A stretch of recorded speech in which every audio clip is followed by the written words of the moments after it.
How to switch between personal and business TikTok account. Step by step, are you trying to switch your TikTok account between personal and business, but not sure how to do it without losing your content or followers?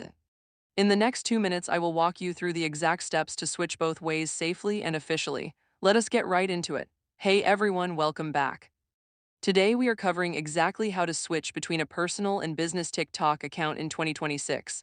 This works on both iPhone and Android, and I will also show you how to do it from a desktop. Let us go step by step. Step 1. Open the TikTok app on your phone and tap Profile at the bottom right corner of your screen to go to your profile page. Step 2. Tap the menu icon at the top right corner of your screen, then tap Settings and Privacy, then tap Account.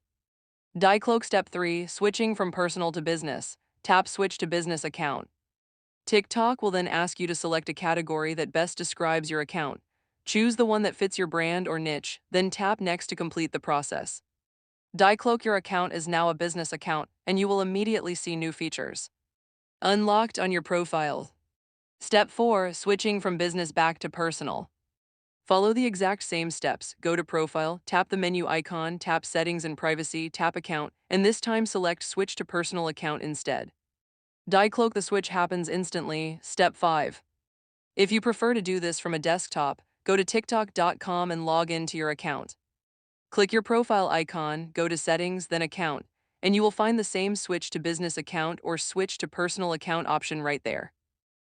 Cloak. Step 6. Before you switch, here is what you need to know about what changes.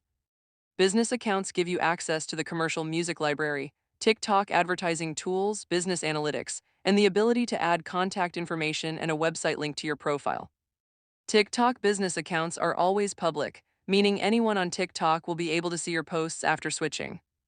TikTok. When switching back to personal, you will lose access to all business account features, including your link in bio, email, address, and phone number on your profile. You will keep your past analytics, but lose access to live business analytics going forward. Cloak. Pro tip: you can switch back and forth between personal and business account at any time without losing your followers, your videos, or your content. TikTok. So if you want to test out business account features without committing permanently, go ahead and try it. You can always switch back whenever you want. And that is it. You now know exactly how to switch between a personal and business TikTok account in both directions, what features you gain and lose with each switch, and how to do it from your phone or desktop. Simple, official, and completely safe. If this video helped you out, hit that like button and subscribe for more TikTok tips. Drop a comment below and tell me, are you switching to business or going back to personal? I would love to know. See you in the next one.